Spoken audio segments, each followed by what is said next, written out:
ദുരന്തത്തിൽ മരിച്ച മലയാളിയായ രഞ്ജിതയെ സാമൂഹിക മാധ്യമത്തിലൂടെ ലൈംഗികമായി അധിക്ഷേപിച്ച വെള്ളരിക്കുണ്ട് ഡെപ്യൂട്ടി തഹസിൽദാർ എ പവിത്രനെ സസ്പെൻഡ് ചെയ്തു.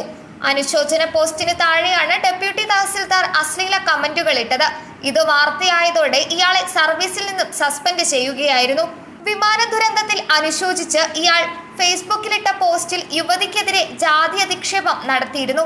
ഈ പോസ്റ്റിന് താഴെയാണ് പിന്നീട് ലൈംഗിക അധിക്ഷേപ കമന്റുകൾ ഇട്ടത്. ഇതോടെ ഇയാൾക്കെതിരെ സാമൂഹിക മാധ്യമങ്ങളിൽ വലിയ വിമർശനമുയർന്നു. വാർത്ത വന്നതോടെ റവന്യൂ മന്ത്രി കെ രാജൻ ഇയാളെ സർവീസിൽ നിന്നും സസ്പെൻഡ് ചെയ്തു. മുൻ മന്ത്രിയും MLA-യുമായ ഇ ചന്ദ്രശേഖരനെതിരെ അധിക്ഷേപ പോസ്റ്റിട്ടതിന് നേരത്തെയും ഇയാൾ സസ്പെൻഷനിലായിരുന്നു. 2024 സെപ്റ്റംബറിലാണ് അധിക്ഷേപ പോസ്റ്റിട്ടതും നടപടി നേരിട്ടതും.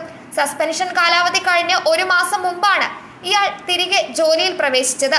വീണ്ടും സസ്പെൻഷനിലായതോടെ ഇയാളെ സർവീസിൽ നിന്ന് തന്നെ ഒഴിവാക്കണമെന്ന ആവശ്യമാണ് ഉയരുന്നത്.